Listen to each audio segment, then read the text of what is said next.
Sorry, Dustin, you didn't see my other message about this guy's video. He hates your politics. Bro, your link is dead. You're having a schizo moment in chat. Hello? Oh, you deleted the last letter of the link. Good job, Dib. I look like I work at Pizza Hut, but listen, here's what I'm gonna do. Uh-oh.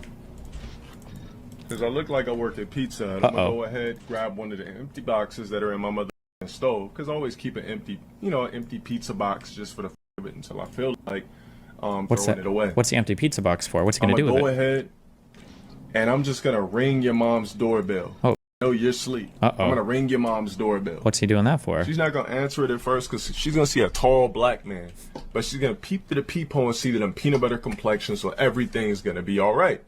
I'm gonna have the pizza box and be like, "Excuse me, ma'am, did you order pizza?" She's gonna look at me up and down, see the abs chiseling and busting through the Under Armour, see the BBC slightly protruded to the left, and just pull me in. The pizza box flies. She said, "Wait a minute, there's no pizza." I said, "Well, you just pulled me in the house." Throws me on the couch. Gets to her knees. Grabs one fist.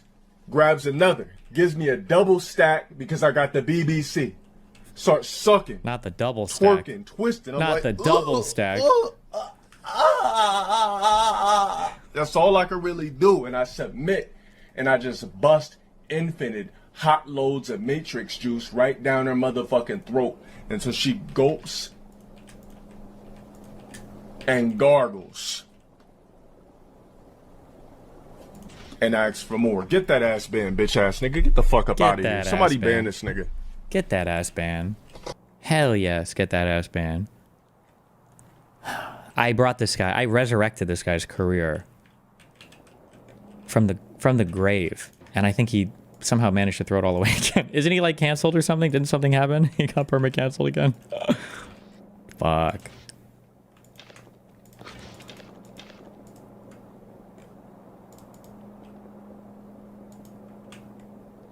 No, he's doing really well. Oh, based, if that's true.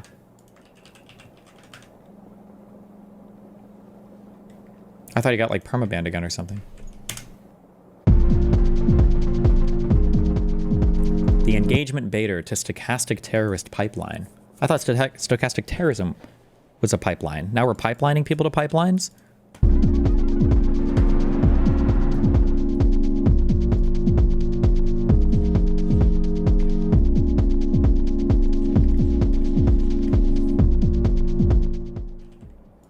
Hey, internets. Hey. The time has come to examine political violence and the rhetoric that leads up to it. Uh-oh. Because there is a very unfortunate pattern in some very bad political discourse and some very stupid takes that we have been witnessing in the last 10 years or so. Which is that there's a lot of people out there, both social media influencers, as they're sometimes called, and corporate statist media journos, who just kind of appear to have no sense of responsibility for the wide audiences that they reach. Hey, unless that's me. they see nothing wrong with using rhetoric that is effectively a call to violence. Oh, shit. Or as it's sometimes called engaging in just obvious stochastic terrorism, where someone indirectly incites violence against another person or a specific group of people, or just whatever, often using rhetoric that is dehumanizing, demonizing, inflammatory, and just in general designed to rile up people's emotions, in a way that can very easily lead an emotionally unstable person to try and commit a very serious aggressive crime in real life, which can range from assault to attempted murder, or to things like swatting, where someone tricks the police into doing a raid on a person's house, in a way that can very easily lead to that person's loss of life. That's crazy. Such as by lying to the police and claiming that a person at their house is holding somebody hostage at gunpoint or something like that. Dude, don't tell them how to do it. And as I get close to 100,000 subscribers and notice how many views my own videos are getting, I'm realizing more and more just how important it is to not act like a completely deranged man-child. And just how unfortunate it is that so many journos and other influencers don't really seem to share my perspective on this. However, this video is not just going to be me calling out various buffoons for abusing their platform. Rather, I'd like to examine this topic seriously and offer some real solutions,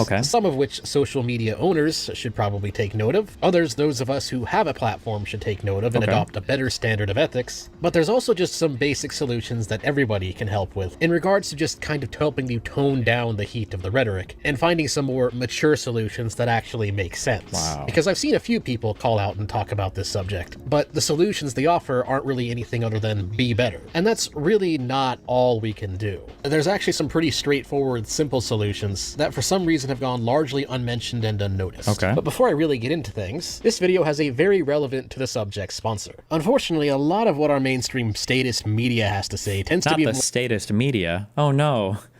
more focused Not on the US pushing State deceptive Department. narratives than an honest reporting of reality. And so I'm proud to be partnered with Ground News for this video. Now, Ground News is more than just another news source. It's a brilliantly designed service that lets you sort through all the news and see through media bias in mere minutes, as opposed to the countless hours that it would normally take one to research and see through corporate media deception without it. Based. What they do is they go through the hundreds of news sources that are out there and they compile it for you into an easy to read format that lets you see how different sides are reporting on similar stories, but often in completely different ways. Okay. Since this video is about the problem of political violence, let's look at this story as an example. A New York City woman who sucker punched a pro-life activist during street interview arrested. First, Ground News gives you an AI summary of the event that is designed to briefly explain the facts of a story with as little bias as possible. It also shows us coverage details and a bias distribution chart which shows how many sources are reporting on the issue, which sources they are, and also where those sources tend to lie on the political spectrum. Okay, In we've this seen case, this let's ad break amount. down all helps are We also got it. Okay, Ground News. mean by rhetoric access.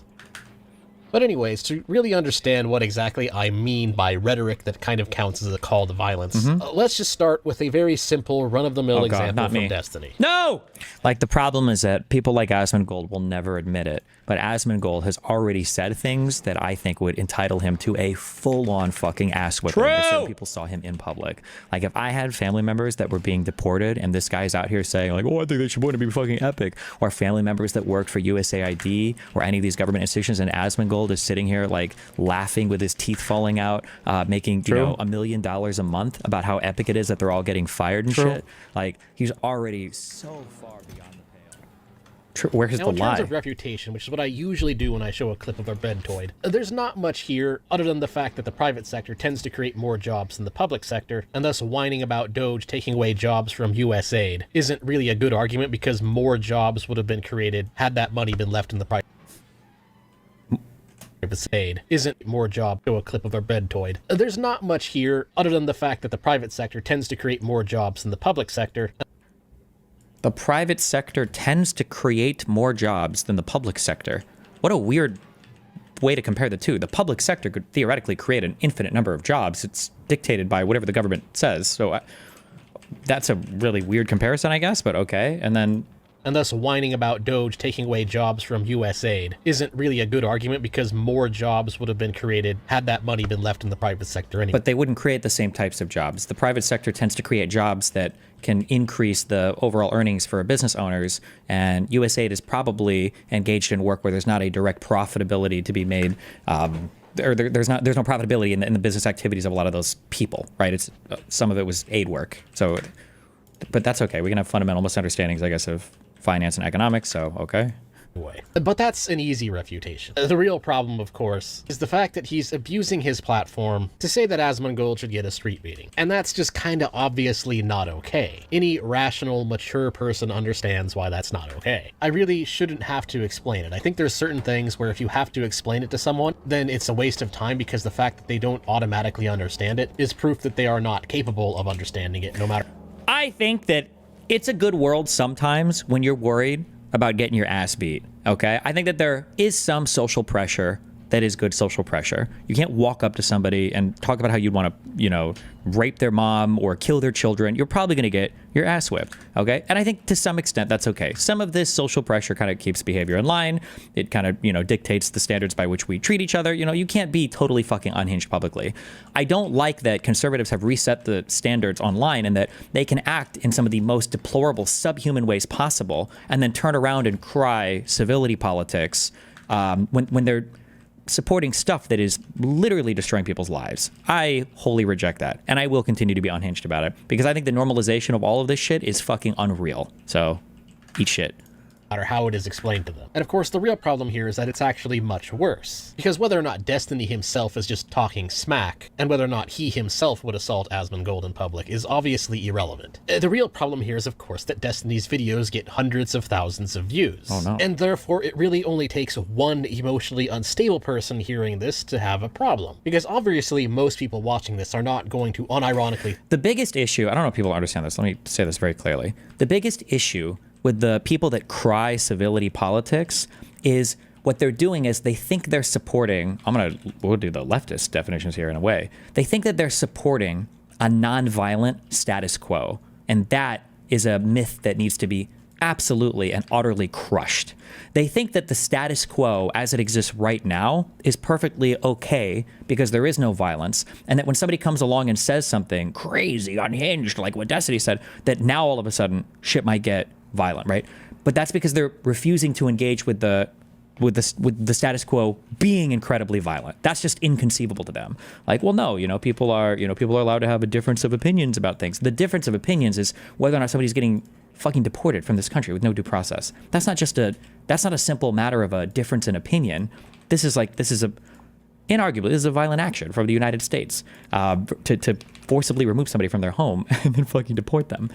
But there's just it's this weird, cringe kind of status quo defense of the current situation is just not violent at all. And so when you say unhinged shit like this, you're making it violent. They think that they now have a moral imperative to hunt down Asmongold and give him a street beating. In fact, also to be clear, I'm not advocating, like at least in plain words, I'm not saying that like somebody should go and beat these people up. I guess the point that I wish that people would take is the system that you're taking part in right now is being this violent. This is the system that you are right now taking part in. It is more violent than my suggestion. Or I shouldn't say suggestion, more violent than me saying that somebody could beat your ass for saying shit like this publicly. But people just don't view it that way because it doesn't affect them. That number is probably near zero. But then you also have to ask the question... Like, it's so crazy to me that the same crowd that endlessly cries taxation is theft seems to be neutral when it comes to government deportations with no due process. This are not going to unironically think that they now have a moral imperative to hunt down Asmongold and give him a street beating. In fact, that number is probably near zero. But then you also have to ask the question, just because it's near zero, does that mean it actually is zero? Because the thing is, most people, when we watch somebody... So this is the thing, fuck, maybe someday I'm going to lock myself in a room and I'm just going to try to come up with a snappier set of arguments because it's not immediately intuitively understandable. Somebody says, LOL, at Destiny. So it's fine now for anyone to talk about assaulting you on stream over pro-Israel takes because Israel is committing genocide. So like you're playing an interesting game here where, and it's kind of related to the fallacy, I think one that I was talking about yesterday. You're playing a clever game here where you're pretending that I'm advocating for something that would lead to a position. I did talk about this yesterday. That's different than the one you already have. Because anytime somebody says that, oh, so if you're going to say that, does that mean that somebody could kill you or beat you up for your pro-genocide takes? You're pretending like your position will become that if I have my position, rather than the truth, which is that's already your position, right? Anybody that says, oh, well, if that's your position, then could somebody beat you up for being pro-genocide? Probably supported the October 7th attacks. So you're way past that position, but you're playing a game where you're pretending that my lack of civility is pushing you towards a lack of civility, when the reality is you're already past that position. You're just pretending not to be. You're trying to hold me hostage with a position that you've already committed yourself to. But yeah. On the news, watching some pundits talk to each other, or what you're doing right now, watching somebody on YouTube for their political takes. I mean, you probably don't believe every single word we say, and you probably don't take everything we say serious. And that's a good thing. You shouldn't take everything we say seriously, because a lot of it is just banter. It's not even really meant to be taken seriously. In fact, a lot of it is just blood sports. You're just looking for something to be entertained by. However, the issue is there are a few people Just to be clear, I don't think you should engage, at least not right now, with politics, where it's just an LOL joking, something to be entertained by. I think that's a super, super, super bad way to engage with political discourse, but okay.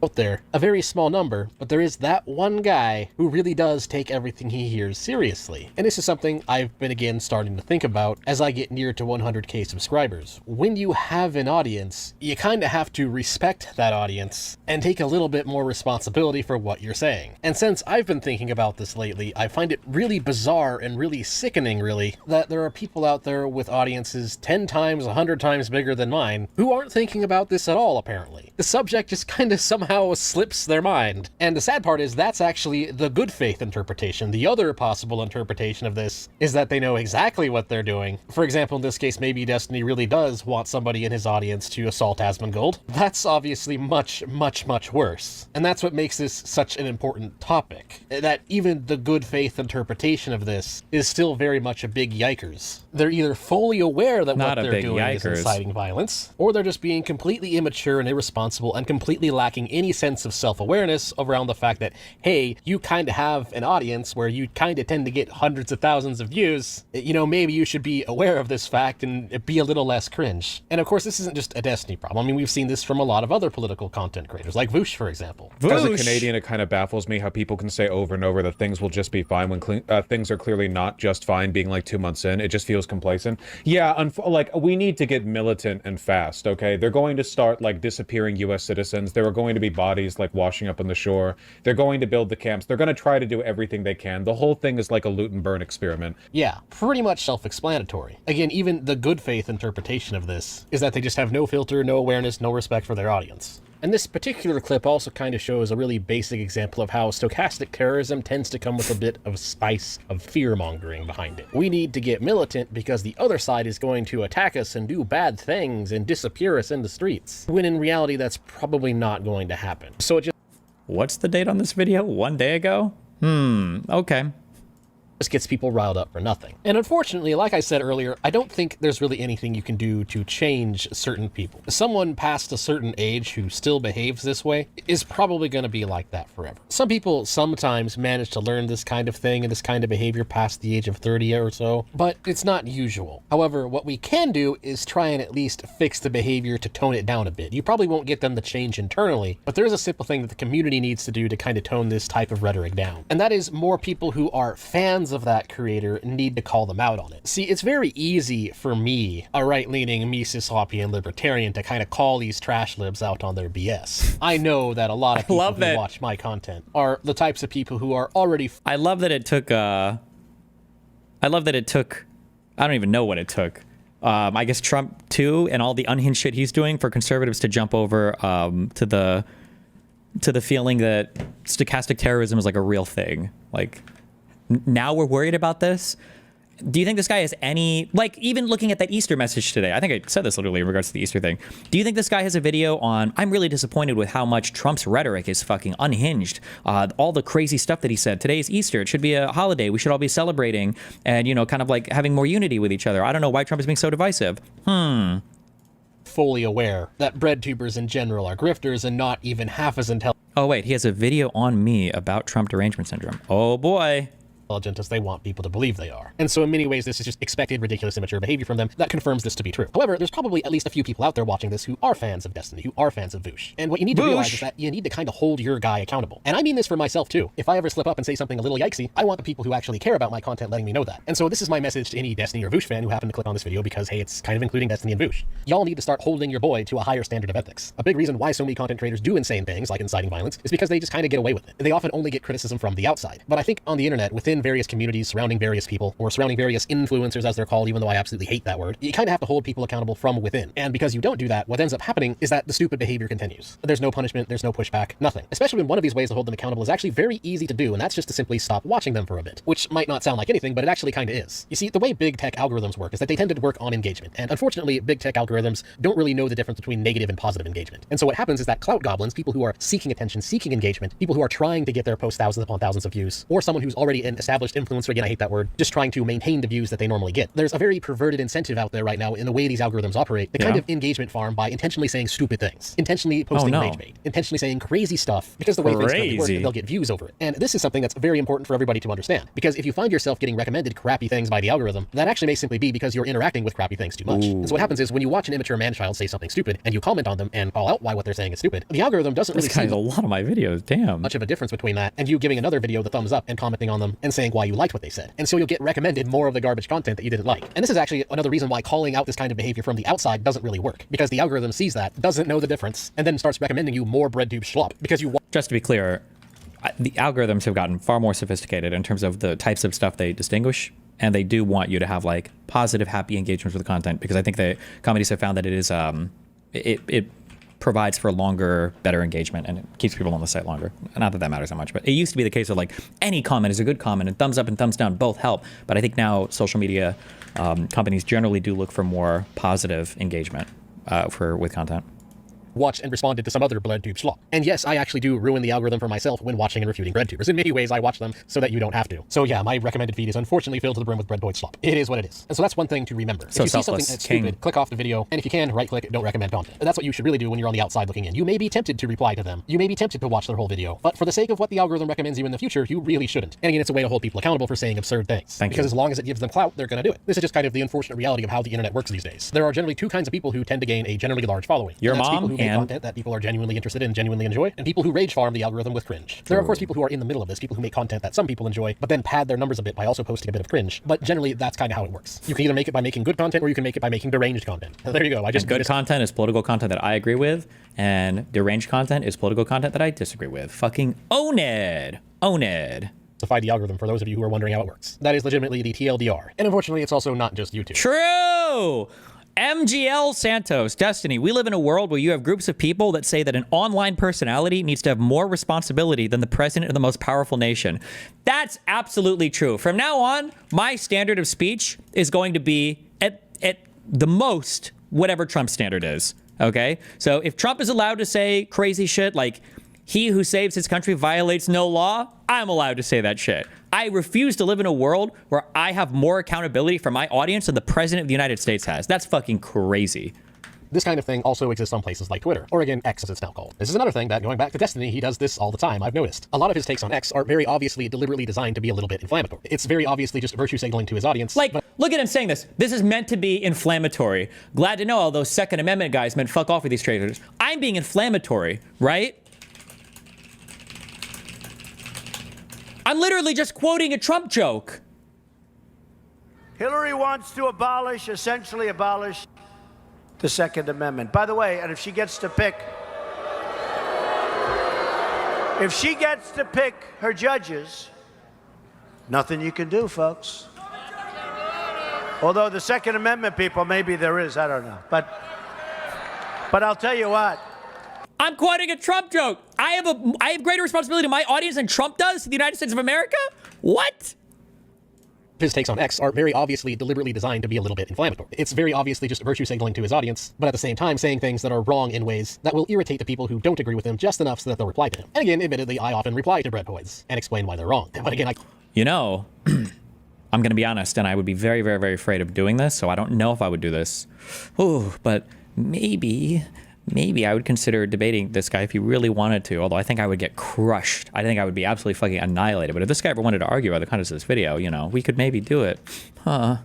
I kind of do it so that you don't have to. It's more useful for just one person to point out why they're wrong, and then ratio off that one person if you must, than having hundreds of people reply to them. Because when you do that, when you dogpile someone, you're actually just kind of helping them. A lot of times when you see people who are, again, quote-unquote influencers complaining about them being harassed, they're actually lying. They don't mind it at all. They love the dogpiling because they're getting more views. They get more followers out of it. Because, of course, these recommendations from the algorithm are all based on an AI algorithm that recommends based entirely on engagement. Which then brings us to kind of the second thing you can do, which is that people in general need to kind of push back on big tech for the way the algorithm currently works. And this is one of those things where one or two people doing it, it's not going to make any difference. But if enough people do it in ways that big tech starts being afraid that they might lose money if they don't finally cave in and fix it, they'll eventually have to reconsider how the algorithm currently works. So when you see things like surveys asking you about how you feel about the algorithm coming from any of these big tech companies, you actually should let them know that you don't like negative engagement. And the thing is, people have actually been doing this, and it is kind of starting to work. We've even gotten it to the point where we've actually even got people like Elon Musk commenting on it, at least acknowledging that the problem exists. So you kind of need to make your voice heard and let big tech know that negative engagement isn't actually something we want. And the thing is, this particular subject, the subject of cringe lords who advocate for political violence, is actually a really particularly good subject to help put some pressure and weight on that. Because another big problem with the algorithm is specifically in regards to big tech censorship. The way censorship currently works in a lot of big tech sites is that they censor and shadow ban based on how politically correct your opinions are, aka how much you agree with the establishment. And this is actually partially responsible for how BreadTube managed to gain a foothold. It's how a lot of these guys became popular. Because the main difference with a BreadTuber is that they generally tend to have, well, correct opinions. And so they, whether intentionally or not, kind of jumped into an algorithmic blind spot. Because while saying very deranged things and farming negative engagement while also holding correct opinions, well, guess what? That's a huge algorithm boost. This is why you might notice that people who have an audience and don't have correct opinions, they tend to have a higher standard of behavior and a higher standard of maturity. And it's not so much that that kind of behavior gives them an algorithmic boost. It's more like they'll just get shadow banned if they don't, while on the other... I wish there was a way to talk about, in a way that's more kind of like viscerally understandable, I wish there was a way to talk about, God, I sound so cringe saying this, but like structural or systemic violence and how people can gaslight the fuck out of you when it comes to responding to that violence. So, for instance, it wouldn't surprise me if over the next 4 years, the left was more violent than the right, right? That wouldn't surprise me. But that's because right now, the right is enacting unprecedented forms of state-sanctioned violence, right? And if it was the case that you had a way to enact certain types of violence on people, basically sanctioned by the state, then it's not surprising that those people, those same people, would react in a way where they're like, "Hey, we're gonna be violent back." But for some reason, that the kind of like the state-sanctioned violence doesn't really hit the same way, and it kind of just looks like the violence from the other side is coming from nowhere. Does that make sense? What I'm saying? Like, I wish there was an easier way to say something like that. Like in if I were to go to some place and take, round up 100 black people and force them to work on some fucking plantation, but I didn't necessarily hit any of them or beat any of them, and then they started attacking back at me, and I'd be like, wow, you guys are so fucking violent. What's going on? I have this like status quo systemic bias that favors me and allows me to say things like, look at how violent these guys are being. This is unhinged. What the fuck is wrong with these dudes, right?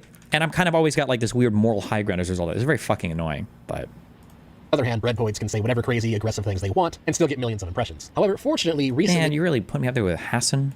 This seems to be changing because people are already kind of complaining about this. But there's still, unfortunately, a lot of work to do. The algorithms in big tech, unfortunately, still kind of work like this. They've gotten better, they've gotten tweaked a little bit since 2017 to just a couple of years ago, but it's still very much not good. A lot of people have kind of gotten complacent about this. A lot of people are thinking, oh, hey, Elon Musk owns X now, and he exposed that the algorithms for being cringe and rigged. Everything's good now. No, unfortunately, that is just not true. The algorithm still sucks. It still very much rewards people for being a bully while wearing the mask of political correctness. Oh, no. And you can tell this because the people who act aggressive and behave like this still have massive audiences, which is annoying and unfortunate because the way shadow banning should work in an ideal and more just society is that shadow banning should be used instead of a way of censorship, should be used against people who try to abuse the algorithm and try to farm negative engagement. It shouldn't be a thing, but unfortunately it is, and it still is. And we can see evidence of this just by looking at recent happenings. For instance, Hassan Abbey got banned from Twitch for 3 days. And you might first hear that and think, okay, great, Twitch is finally holding some of their big streamers accountable. But of course, if you know Hassan Abbey and you know the kind of rhetoric that he tends to have, you know that that's actually just a massive slap on the wrist. Hassan Abbey has been outright, flat out supporting Hamas terrorists for quite some time now. And so a 3-day suspension is really nothing. And this is of course because Hassan Abbey's opinions are very much within the political correct sphere. Okay. The kind of socialist light, bread tube schlop, trash lib opinions that tend to make our decadent elites clap and gurgle and hork. And so you can see that they still get away with it. I mean, let's just be honest for a moment. If a right-wing content creator out there said anything even remotely close to 1% as anti-Semitic as Hamas Abbey has said.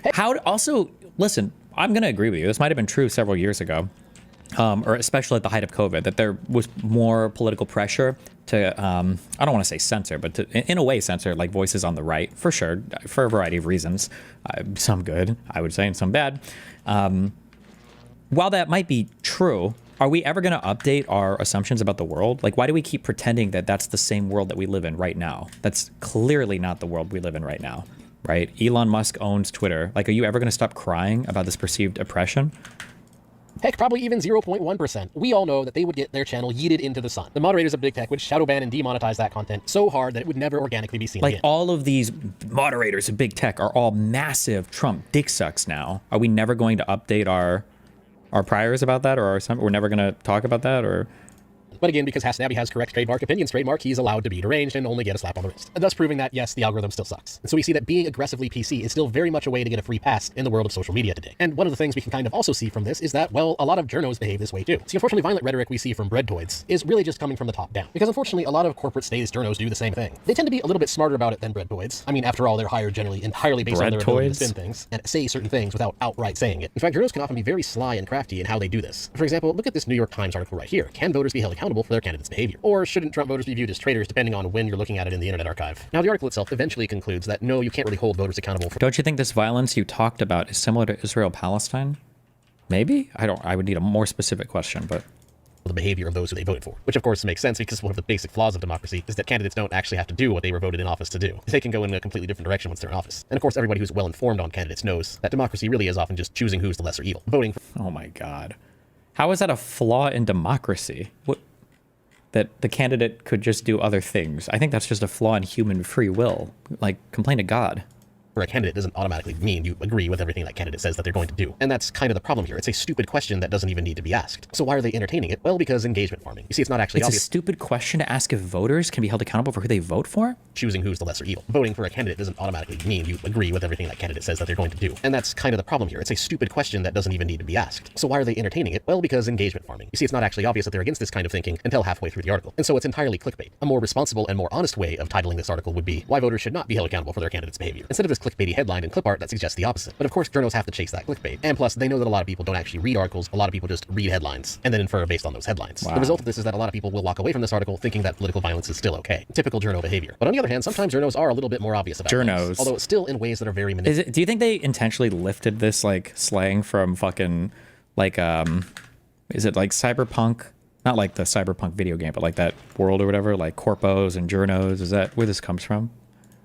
A big one I recall being that assassination plot against Brett Kavanaugh, which just kind of shows the seriousness of the issue. Again, all it takes is one deranged person. If you're feeding nonsense to millions of people, eventually it's going to be a problem. And there's really no way you can't know that. Now, for those of you who forgot, since the story was largely buried, Kavanaugh was a court pick who was largely the subject of a pretty big, stereotypical witch hunt. I very distinctly remember the whole Christine Blasey Ford scenario, where he was randomly accused of sexual assault just as he's about to be confirmed to the Supreme Court. And the problem with this is that the media treated the case like it was completely true without any evidence whatsoever, and just fed fear-mongering article after fear-mongering article that some wicked, evil, bad, evil, straight white male is about to be on the court. That was the NPC talking point in the day. Kavanaugh bad. And the issue, of course, is that the case was a load of BS. No, seriously, I've actually considered making a video on the Christine Blasey Ford accusations. I consider myself fairly good at knowing when someone's full of it, and one thing that just about no pundit was willing to say was that Ford was probably lying. Her accusations specifically only included information that could not be falsified. No date range, because if she gave a date range, then it could have been falsified by pointing out that he was somewhere else at the time. No real location, because then it could be falsified by proving that he was never there. No specific details whatsoever. If you wanted to deliberately... I didn't follow the details though, so I can't prove or disprove anything you're saying, so... craft a bogus case that was deliberately designed to waste people's time, the Ford case is exactly what you would want to make. Wow. Mainly because sexual assault is one of those things that people automatically kind of have an emotional attachment to. It immediately gets people's gears grinding. And as a result, people kind of turn their brain off when they hear it, which makes it the perfect go-to bogus accusation for when you want to smear somebody and get the public on your side. Because ordinarily, any other crime that has no time, no place, zero information other than who's being accused... Like all of the Hunter Biden stuff?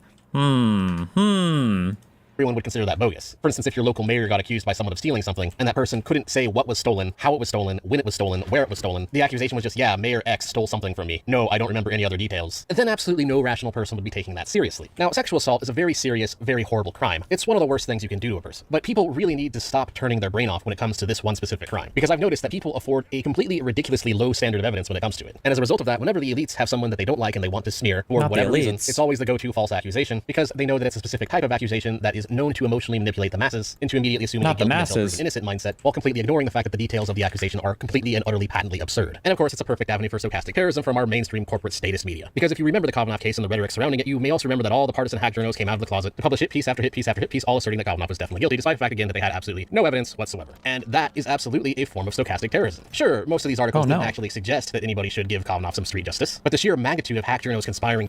As in, Israel uses the status quo and any fight back looks crazy from Palestine because Israel is using systemic violence. If that is an exact take that you have, yeah, I would agree with that 1,000,000,000%, of course. Israel, but I've said that 1,000,000,000,000 times, so I don't even know why you're asking me that. I've said 1,000,000,000,000 times that Israel prefers the status quo because the status quo allows Israel to continue to expand into the West Bank and deprive the Palestinians of any kind of, even having a representation of forming any kind of state.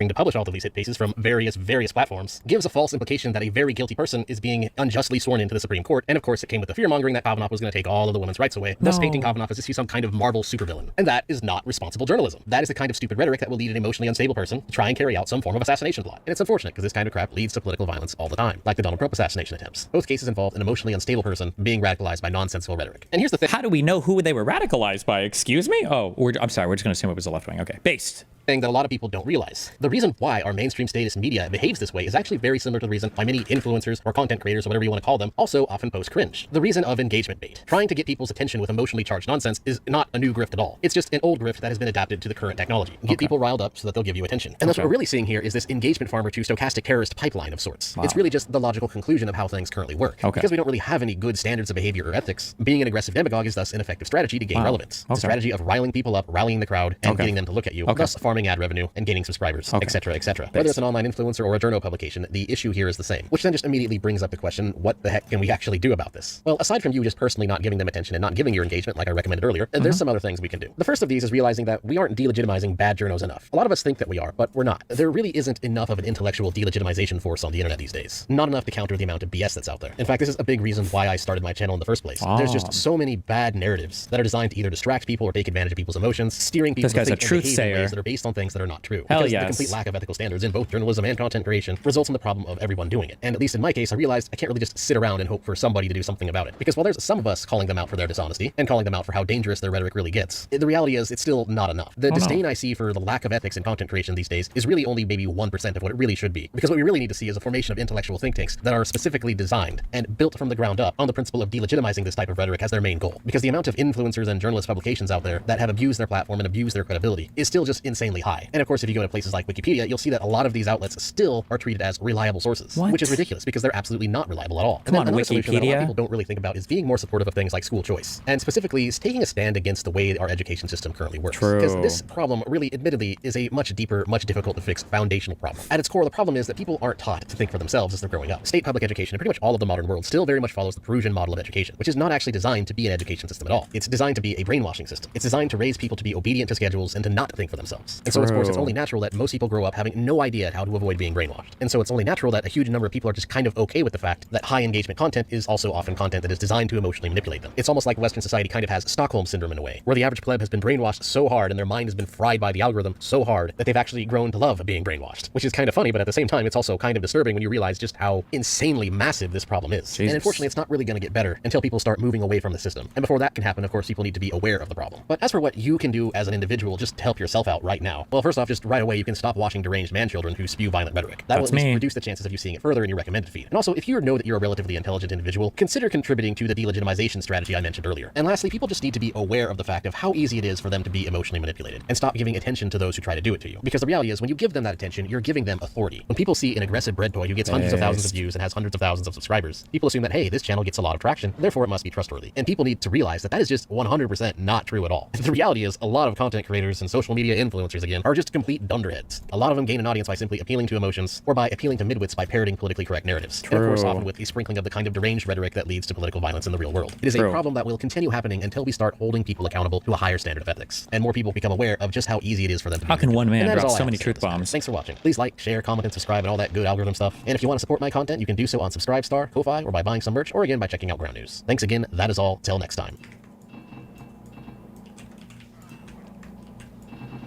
Okay. Let's get a real truth bomb. Since this guy is such a good truth sayer. First off, this is another self-sponsored video by a sale on my merch store. I'm putting all the taxation is theft gear on a temporary limited time sale, and this allows you to both support my channel and trigger.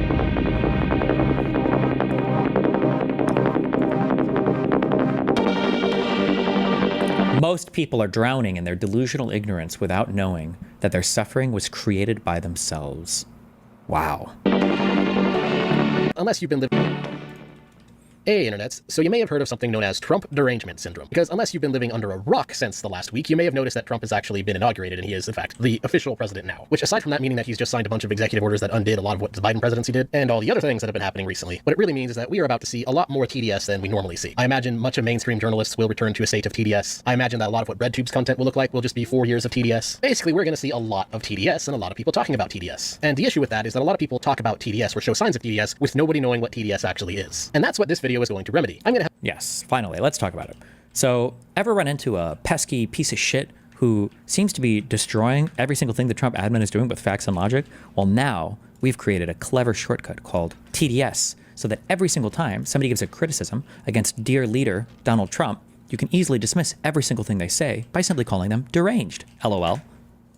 Help everybody out in understanding the next 4 years of political discourse by going over what the diagnostic criteria for Trump derangement syndrome are and how the disease actually presents itself. Because a lot of people may know how to spot TDS on the surface, but not really fully understand just what exactly is going on inside these people's heads. Because it's actually kind of interesting. It's not just funny, it's actually quite fascinating how the rusty cogwheels in these people's brains churns, and the absurd lengths that they will go to accidentally humiliate themselves. But also, aside from being kind of funny, it's important to be able to spot Trump derangement syndrome in the wild, because it's also a way to detect bad takes. So knowing how to spot TDS can also save you a lot of time, because it lets you know which journalists out there aren't really worth worth paying any attention to, as they have unfortunately come down with this very horrible disease that tends to cause people to completely lose their minds. So first off, what exactly is Trump derangement? And what exactly can we consider the diagnostic criteria for it? And what about it specifically differentiates itself from simply disliking Donald Trump? Well, the first and most important component is bad faith. This is the main symptom of TDS required for a diagnosis. When someone has TDS, everything that Donald Trump says or does is interpreted by them in the most utterly insane and unhinged bad faith light imaginable. Whenever somebody says or does something, it can always be interpreted in many different ways. For example, if someone says the phrase, "I hate waffles," there are many ways to interpret that. The realistic and most likely interpretation is that they just don't like to eat waffles. But it's also possible for someone to analyze that statement further and extrapolate a lot of things from it that may or may not make a whole lot of sense. For example, a bad faith interpretation of it is that when they say, "I hate waffles," what they really mean is that they hate Waffle House. And then they may commit a further leap in logic where they assert that because they hate Waffle House, they then go by the association of it with African American culture to say that they must be racist against black people, all from the statement, "I hate waffles." That would be an...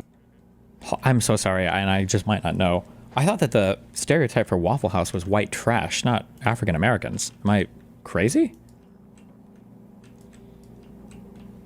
Or maybe he's just using this as an example and just happened to use the exact opposite.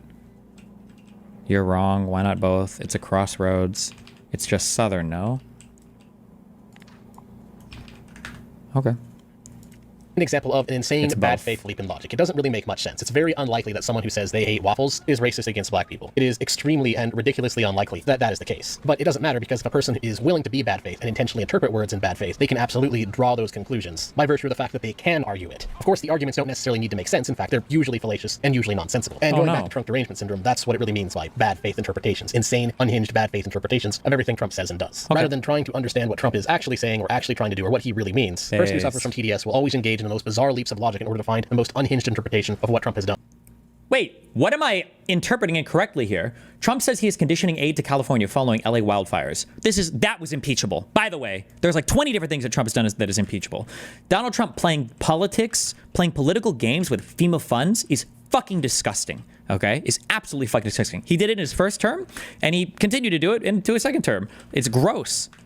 But all I did here was make an assassination joke, so I don't even know what this has to do with interpreting him incorrectly, but okay. Done. And the best way to understand this is by looking at some examples. A recent one being this interesting little take about how Trump is going to have the U.S. military invade and annex Greenland. Various bread tubers were saying it, for instance, counterpoints. Thank God Joe Rogan and Andrew Tate prepared Gen Z alpha males to die in battle for the annexation of Greenland. Or this guy, Dean Withers, FYI, Trump literally said he might invade Greenland. And it's not just some weirdos on Twitter. It also, strangely enough, appeared in the mainstream media, NBC News. Trump suggests he could use military force to acquire Panama Canal and Greenland and economic force to annex Canada. And yet, when you look at the actual conversation, it quickly reveals itself to be a steaming load. What Trump actually stated is that he wants the United States to purchase Greenland. And then someone asked him if he would rule out the military. And the thing is, Trump being Trump, he of course didn't rule it out because Trump... Oh! Trump being Trump! I forgot it was just Trump being Trump. My bad. Oh, why don't we ever talk about TDSS, which is Trump dick suck syndrome, which is where every single unhinged statement Donald Trump makes can be excused through some leap of faith that he's just saying random memes, except when he's not. When Trump talked about tariffing the entire world, that was just a joke until it wasn't. When Trump talked about renegotiating borders with Canada or annexing Greenland or whatever for the Panama Canal, that was a joke until it wasn't for Panama. But okay, good one. Trump doesn't rule anything out. This has been a consistent thing with Trump, a silly thing with Trump, and kind of a dumb thing with Trump, because it's something that tends to bait people a lot. But when you ask Trump if he would rule something out, he usually doesn't say that he'll rule it out. And knowing that, it becomes very, very unlikely that... Except that's not true, because when you talk about him, will you do a strong thing against Russia or, what was the the particular statements? It had to do with are we going to apply pressure to Russia or something? And he was like, no, Russia's got the upper hand, so it's Ukraine that has to, figure out what peace deal looks like, or it's Ukraine, the onus is on Ukraine to do this. He has no problem with some people saying that, he's not going to put pressure on them. It's up to the other party. But then with other people, he'll say, oh no, I've never taken anything off the table. That's bullshit. Everybody knows it's bullshit. This is a Trump derangement syndrome argument. I don't think this guy, I don't know how far along the Trump derangement line this guy is for the brainwashing. If he genuinely believes what he's saying right now, or if he's just working the propaganda angle. You're actually going to see a military operation from the United States invading and annexing Greenland. The reasonable interpretation is that Trump will most likely just try to purchase it from Denmark, which later when Trump actually talked on the phone with them, we found out that's exactly what he really wants to do. There's not... Except that's not, I believe, what the Danish PM said. I thought the Danish Prime Minister expressed great concern because after the phone call, Trump still wouldn't take the military shit off the table. NATO ally utterly freaked out after Donald Trump call. Report, President Donald Trump had a fiery phone call with Denmark's prime minister last week, putting the NATO ally into crisis mode, the FT reported, citing officials briefed on the matter. European officials told the FT the call did not go well and that Trump was aggressive and confrontational with his Danish counterpart. So I don't know where he's getting this, but okay. What was the date of this? January 29th. So this was already out by the time he said this. His articles are 25th. Trump will most likely just try to purchase it from Denmark, which later when Trump actually talked on the phone with them, we found out that's exactly what he really wants to do. There's not going to be a military invasion to steal Greenland by force. That's ridiculous. That's obviously not going to happen. It's pretty obvious that Trump is just puffing up a marketing ploy to, you know, try and buy it. And when you take a... What? That doesn't even make sense. Like, just think about, you can say anything and then it's a marketing ploy. Like, I don't understand how you can get away with this. And their audiences don't look at them like, bro, isn't that kind of fucking retarded? Like, hey, I found a way to make my employees work harder. Oh, really? What are you doing? Basically, what I did is anytime I catch somebody on the clock, that's like slacking off, what I do is I abduct their family members and subject them to genital torture. And then I send them a video of their family members being tortured. Wait, bro, that sounds incredibly fucking unhinged. Yeah, that would be. I just like say shit like that, you know. I just say shit like that just to see, you know, because it's a, you know, it's just like a thing. It gets them to like kind of work harder. Like I wouldn't actually do it, you know, but like there is no other area of your life, there is no other arena in the world where somebody can make an unhinged statement, but it's okay because it's marketing. Like what the fuck are we talking? What, like, walk me through the plan here. Why would Trump say this? Walk me through the plan. What is this supposed to do? Ridiculous. That's obviously not going to happen. It's pretty obvious that Trump is just puffing up a marketing ploy to, you know... Like, what's the marketing ploy? What? Try and buy it. And when you take a step back and just try to exist in reality for a moment, it's pretty obvious that that's the case. And journalists have kind of gone back on this and asked Trump to clarify again by asking him simple loaded questions such as, would you rule out military or economic coercion? Which of course Trump won't rule out, especially since they said military or economic, which actually includes a lot of things to rule out. But then journalists... You understand that you can respond with a full sentence. Why is this guy pretending like Donald Trump would reasonably rule out, like he got tricked by the grammar? The grammar police showed up and tricked him into not being able to answer a question coherently?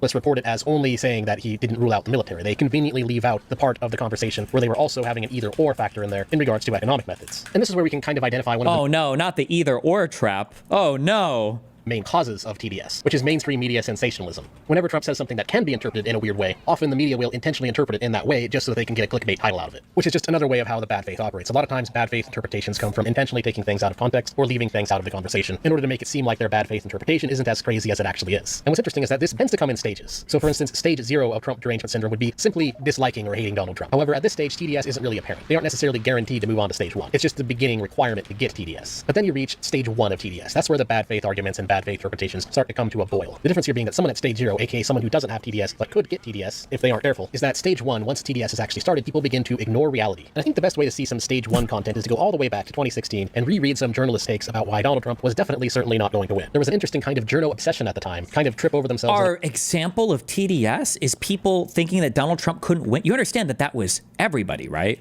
That was the left and the right. That wasn't just the right. Or maybe, well, he'd probably say, because it was establishment Republicans, he'd probably say, well, they all had Trump derangement syndrome as well. It could just be that it was a very new candidate and nobody had seen that type of politicking before. I think there are good reasons to assume or to imagine why a person like that could never win an election, but okay. The competition of one-upping each other on how the latest silly thing Trump did means that there's no way he can win the election. Or in some cases, it just manifested as bad polling, like Bloomberg claiming that Clinton had a 12-point edge over Trump. And today, it's easy to look back at that and laugh because of how obviously wrong they were. But on a serious note, it also shows you the kind of beginning stage of TDS. And that's kind of how the bad faith starts to manifest. You see that they are obsessed with Donald Trump, but they refuse to try and seriously understand where the man is coming from. There's no... You just said that we can't seriously understand him because he might just say shit that's a fucking meme. How are we supposed to understand that? How do you make sense of that?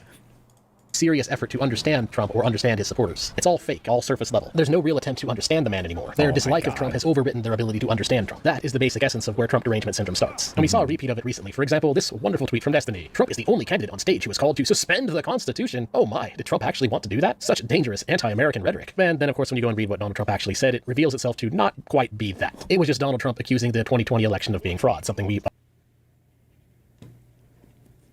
A massive fraud of this type and magnitude allows for the termination of all rules and regulations and articles, even those found in the Constitution.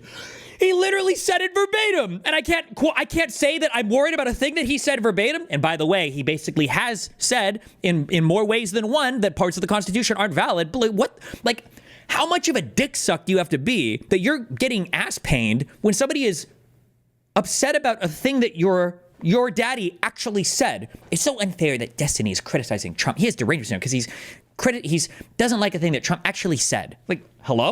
actually said, it reveals itself to not quite be that. It was just Donald Trump accusing the 2020 election of being fraud, something we all know that he said, and him saying that the rules and regulations getting in the way of that being investigated should be cut out, interpreting that as completely and permanently suspending. That's hello. That's what do you think? You're softening it a little bit. You're being a little bit euphemistic, but you're saying essentially the same thing. And him saying that the rules and regulations getting in the way of that being investigated should be cut out, interpreting that as completely and permanently suspending the Constitution. If you can suspend a rule sometimes, you can suspend a rule all the time. That's how rule sets work. You can't selectively apply them. Once you've done that, you've lost the rule set. It doesn't apply anymore. It doesn't work anymore. A very absurd, bad faith way to look at it. The more realistic understanding is that Donald Trump wanted to cut all red tape in regards to investigating the 2020 election. And then going back further to examine this tweet from Destiny, why is he quoting Elon Musk about Trump vetoing any national abortion ban? There's absolutely no relation to the post in the context, which means this is also a pretty good example of where stage 2 of Trump derangement syndrome is leading to, which is that people suffering from TDS for a long enough period. Trump is the only candidate on stage who is called to suspend the Constitution. Anti-American, unpatriotic losers who worship a cult leader more than they respect our country will excuse this because they put Trump before country, family, and God. True! At times start to show signs of manic obsession. Not only is everything Trump doing and saying interpreted in bizarre bad faith manners, but they also feel the need to bring it up in random cases and random contexts where what they're saying has absolutely nothing to do with the context. Oh, also, by the way, God bless Joe Biden.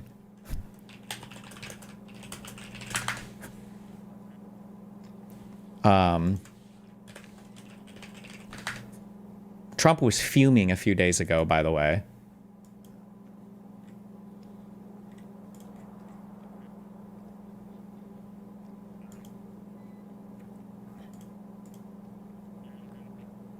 My doctor gave me breast treatment. Making everybody's life miserable.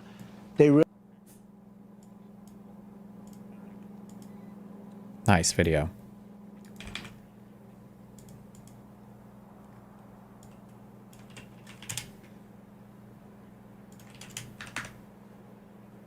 Donald Trump's turn to fascism was, up until this point, missing one. Because they were whine about it. Take a look. Whoever operated the autoped was really the president, because I don't know. But Biden gave them all their freedom because they were dead. I mean, they literally, and you know how they announced it? It was like a little sentence in a document that nobody saw but me and a couple of others. Mm-hmm. It said, for the sake of clarity, we have decided to destroy all documents, destroy and delete all documents. Could you imagine if I deleted and destroyed all documents from, and this is a hearing, a big deal. Like the signal that was test set up that shouldn't have been allowed to go forward. And that's it. Yeah. So we can't even go after them because they were pardoned. Based. Absolutely fucking based.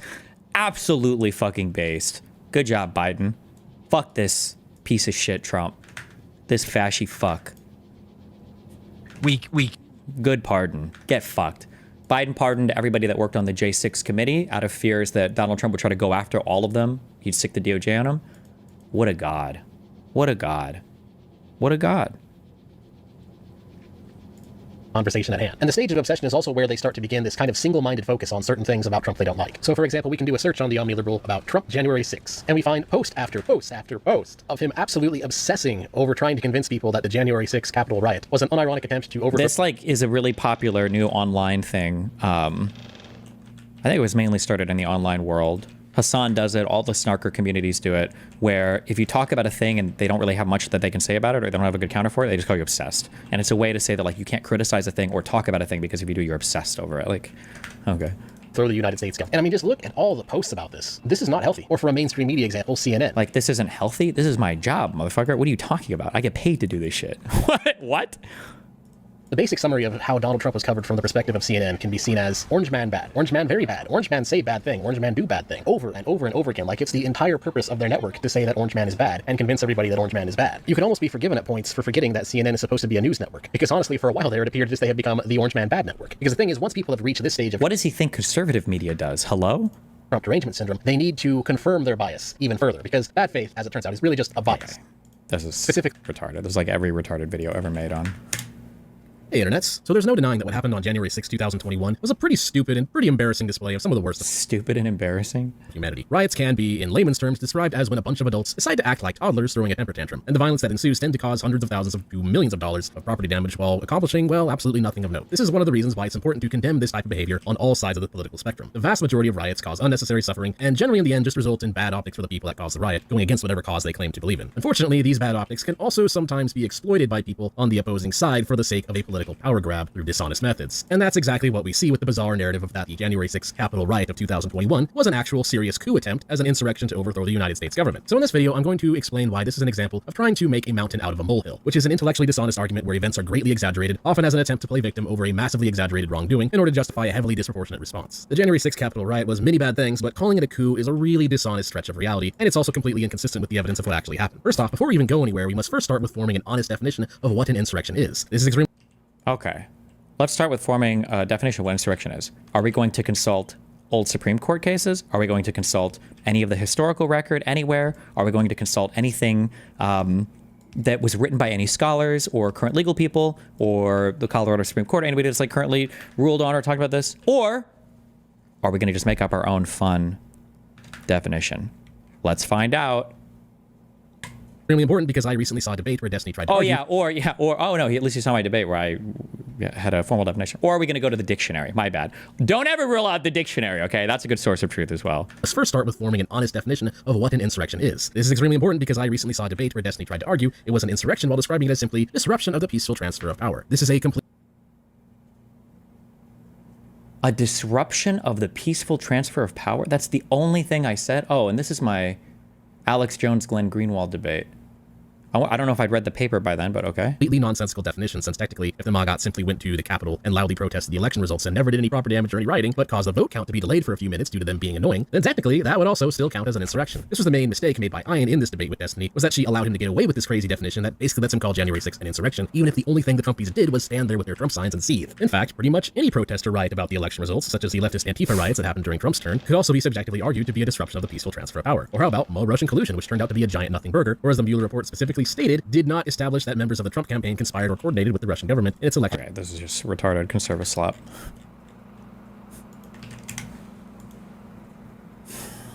Border Patrol arrested a U.S. citizen from Albuquerque walking on the streets near BP, Border Patrol headquarters in Tucson. The agent who arrested him seems to have lied and said he was picked up in Nogales, an hour south of Tucson, and admitted entering illegally. He was detained for 10 days. Nice.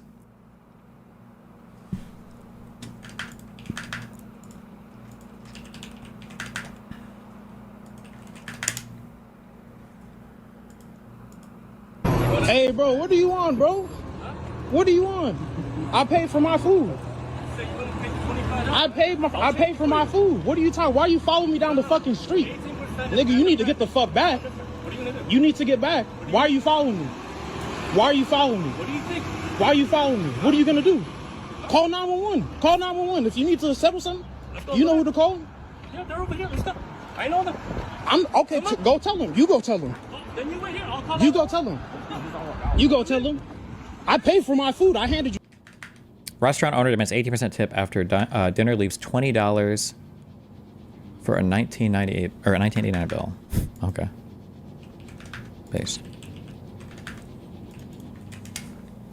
Senator Blumenthal, if you're ready, I'll turn it over to you. Thanks very much. Facebook whistleblower. Please don't link me. This is the last one I'm watching, and then don't. I don't care about whistleblower shit. If whistleblower shit ever amounts to anything interesting, it'll turn up in the news at some point. 99% of whistleblowers are them giving a one-sided, retarded, like, telling of some event where they were probably a retard and got fired for being a retard, and now they're trying to fucking sue their employer or some bullshit, okay? If something interesting comes out, it'll show up in the news elsewhere. I'll watch this last one, but I hate these.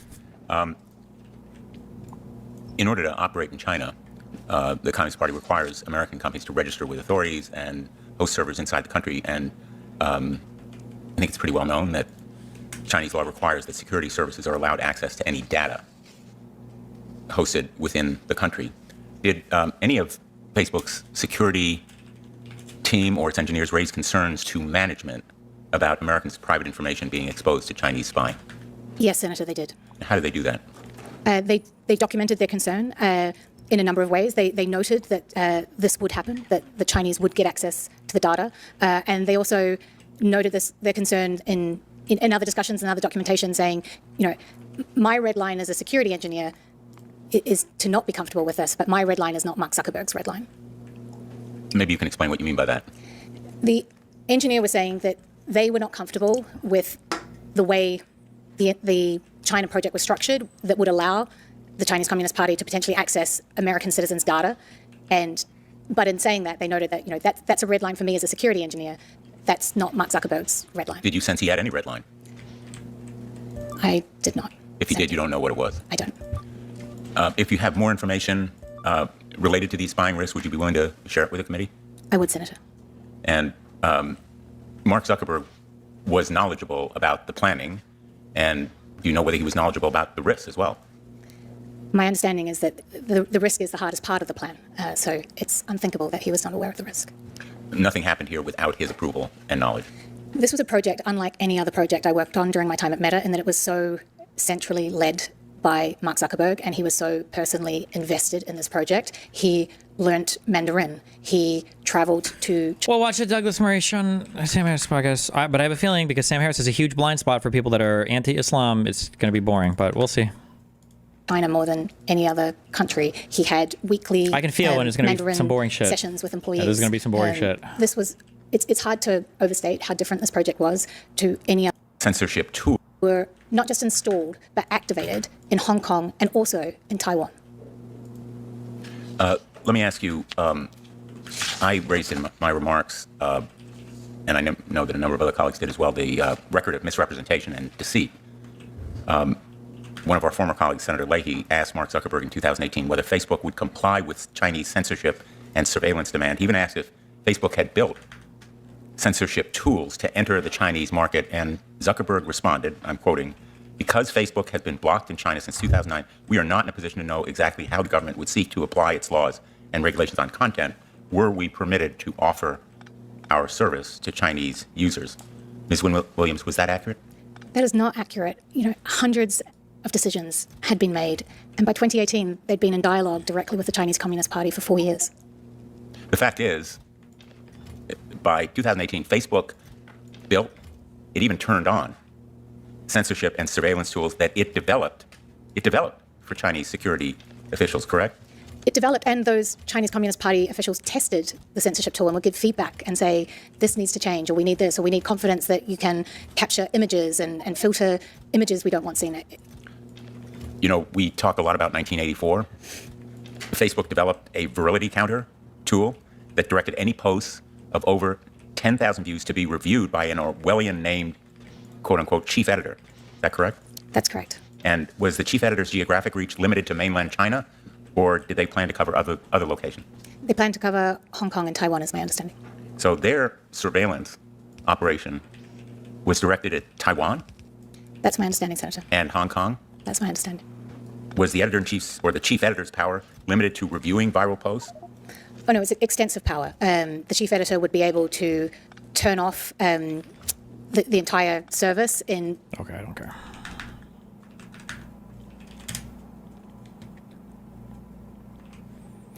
Apparently the kid's dad, the white kid who got stabbed by the black kid that everybody wants to turn into a race war, has been like talking out a ton in the media because he's getting really irritated that everybody's trying to weaponize this into like a race war thing.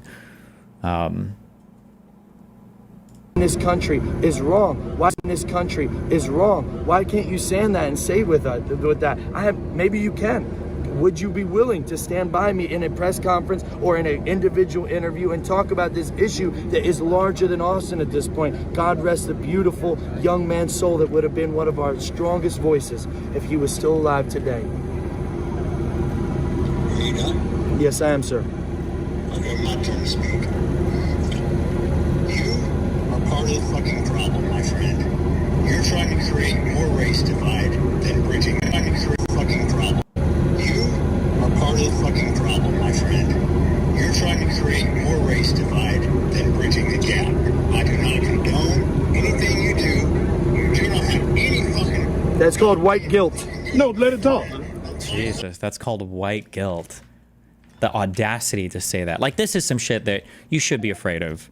You should be afraid of getting your ass whipped for saying shit like that publicly. To a dad whose son got killed recently, and you're like, yeah, you should. There's just no, like, social... pressure to not be a fucking piece of shit anymore, you know? Let me finish. I give you your time. You take my son's face off your website. I am not associated with you. You're creating more Austin Metcalfs with your weakness, sir. You are creating more Austin Metcalfs with your weakness. You are being weak. I gotta be honest with you about that, sir. You're being weak. Condemn your son's killer and the culture that caused it. Hey, Jeff. That's the problem. You've been submitted. Hold on, hey, Jeff. You've been submitted. I'll handle it from here. You've been submitted, sir. You're not gonna make If us we were Jesus Christ. this country is wrong, why can't you stand that and say with that? Maybe you.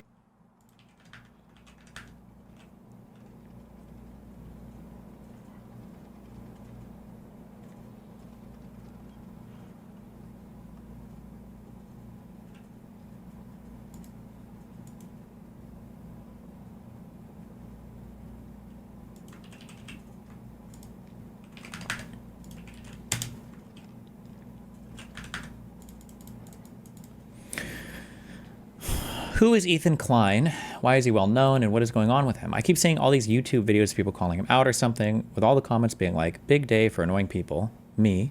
And I've seen videos of him, but don't understand who he is or what his deal is or what's going on here. Answer, user Turpit gives a great summary that I think is fairly impartial, but I think a bit of added context is necessary. Okay, Turper says, answer. He's a controversial Jewish comedian podcaster. Recently, he's gotten in a lot of conflicts over the Israel-Palestine conflict because his wife is Israeli. He used to live in Israel, and he felt that people were using the conflict as an excuse to be openly anti-Semitic. A lot of people interpreted him as being anti-Palestine, but he's vocally supported and donated to the Palestinian cause. Recently, a group of Twitch streamers who don't like Ethan because they think he's anti-Palestine spread rumors on a stream, which led to CPS being called to Ethan's house. One of his longtime collaborators, iDubbbz, and his wife were friends with the creator whose stream this happened in. Ethan and his wife, Ela, asked them to speak out denouncing this, and they refused, so Ethan publicly called him out. iDubbbz is friend of 8 years and posted a video about Ethan with all the people he's currently in conflict with. This also puts some of Ethan's employees in the crossfire as they are fighting in iDubbbz's charity boxing match. Did not tell them before posting the video. I know people are heated on both sides of the conflict, so please be nice. I'm just one person. If you disagree with my summary, you can add/subtract from it. Okay. I think this guy was trying to be impartial. Calling him a Jewish comedy podcaster and Israeli wife, that's a geez, but okay. All right, what's the important context? First off, Ethan used to have a podcast with his son Piker, who's very much on the pro-Palestine side. But after October 7th happened, they started falling out.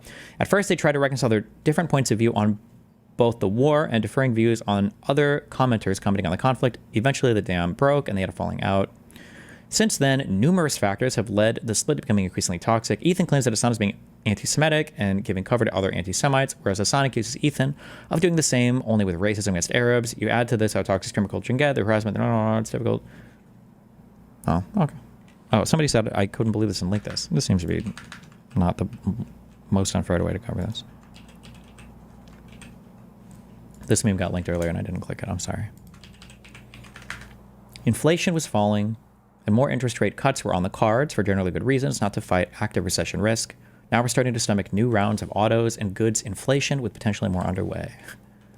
We had a good thing, you stupid son of a bitch. We had PAL, inflation was falling. Every remaining lag was in our favor. You could have shut your mouth and still got credit for lower inflation and interest rates, but you just had to blow it up.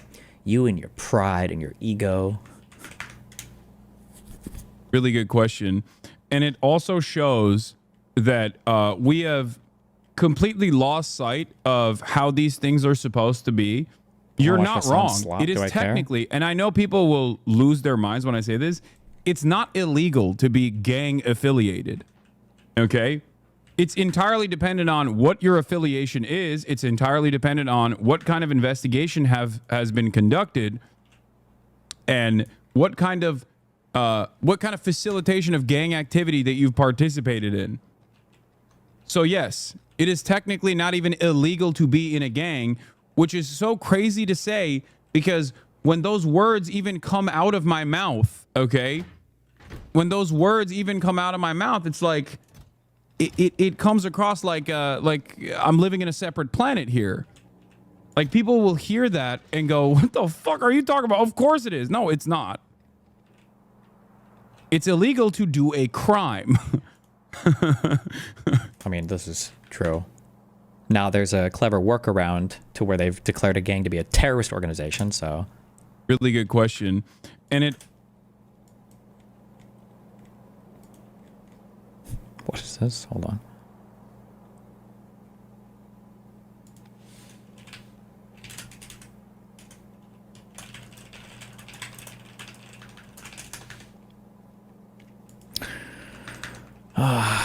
Hassan destroys Trump supporter in chat. Hassan Abi reacts. I don't think I care about this. We've got Why I Left Christianity, an Alex O'Connor show.